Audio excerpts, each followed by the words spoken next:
And joining us now from Oceania is Don DeBar, activist and commentator, joining us out of New York. Hello, Don. Always a pleasure to check in with you. Hi, how are you?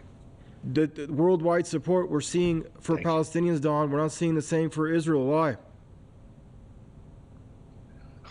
Well, one side is committing genocide and the other side is the victim. Most people's sympathies lie with the victim.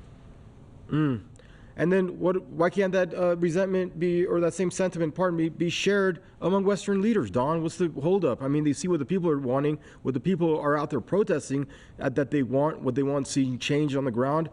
What's the holdup?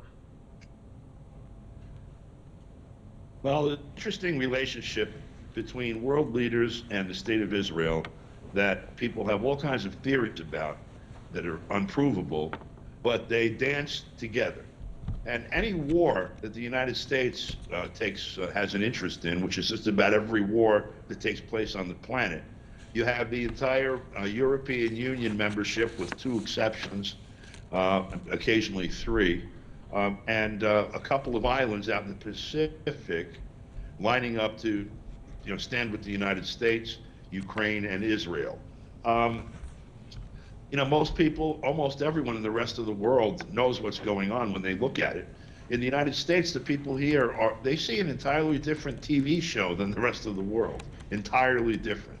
We see Israeli babies and people expressing outrage at how this horrible thing could happen with no context whatsoever. The people who were the victims in this episode on October 7th are not contextualized as people who are standing on land that was stolen by people who were killed in the process, and that the military prevents the people who own that from coming back, that the Israeli military do. The fact that what's going on there is an ongoing war crime, and that the United States is complicit. And there are legal experts here even that admit that. We had a resignation of the New York commissioner of the UN High Commission for Human Rights resign over that. Francis Boyle, who represented Bosnia and Herzegovina in a lawsuit against Serbia that won successfully in the International Court of Justice, a genocide claim on much less fundamental facts than what we're looking at here. The size of it much smaller in terms of scope, and there were not as many explicit statements made as we've seen come out of the mouths of Israeli politicians that, yeah, we're killing civilians. Yeah, so what? That's what we have to do to get Hamas.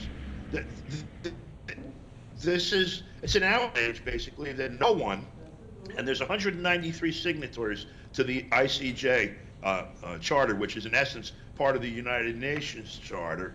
Any one of them can bring a petition to the court for emergency relief over this genocide, and not a single member of the United Nations has done that so far. We are watching what happened to Jews and others, gypsies, communists, etc., at the hands of Nazi Germany. The same thing is happening now, the same phenomenon. People are sitting on their hands and observing it like they want to eat popcorn while they watch. This is really a fundamental challenge to our right to exist as a species.